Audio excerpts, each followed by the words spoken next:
সালাউদ্দিন আহমেদ সাহেবের কথা নিয়ে কিছু বলতে চাচ্ছি। সালাউদ্দিন সাহেব, মানুষ বলে বন্যেরা বনে সুন্দর, সালাউদ্দিন ভারতে।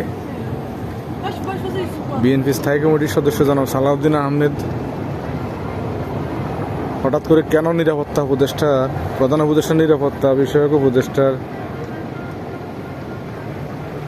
পেছনে লেগেছেন, সেটা আমরা একটু বিশ্লেষণ করতে চাই। সেটা হচ্ছে, মায়ানমার থেকে জনাব ব্রিগেডিয়ার আফতাবকে সরকার যখন ফেরত নিয়ে আসছে, রাষ্ট্রীয় গুরুত্বপূর্ণ নথি তিনি ভারতে এবং মায়ানমারের কাছে পাচার করেছেন। সেই জন্য যেহেতু ওনাকে নিয়ে এসেছেন, তখন সেটা ভারতের লেসপেন্সার ওয়াকারের কাছে ভালো লাগে না। ওয়াকার সাহেব এটা মাইন্ড করেছেন এবং সাথে সাথে সালাউদ্দিন, তখন ওয়াকার সাহেব তো বলতে পারতেছেন না এবং ইন্ডিয়াও সেটা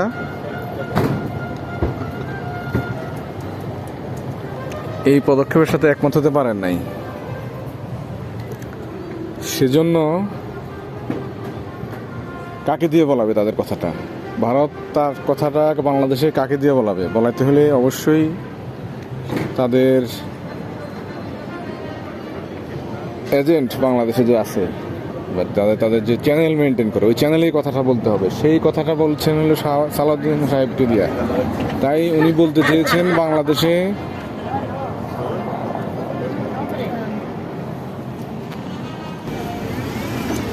সেজন্য হঠাৎ সালাউদ্দিন সাহেব নিরাপত্তা উপদেষ্টার নাগরিকত্ব নিয়ে প্রশ্ন উঠিয়েছেন এবং ডাইরেক্ট বলতেছেন হচ্ছে, জনাব প্রধান উপদেষ্টা ওনাকে বিদায় করুন, বাতিল করুন।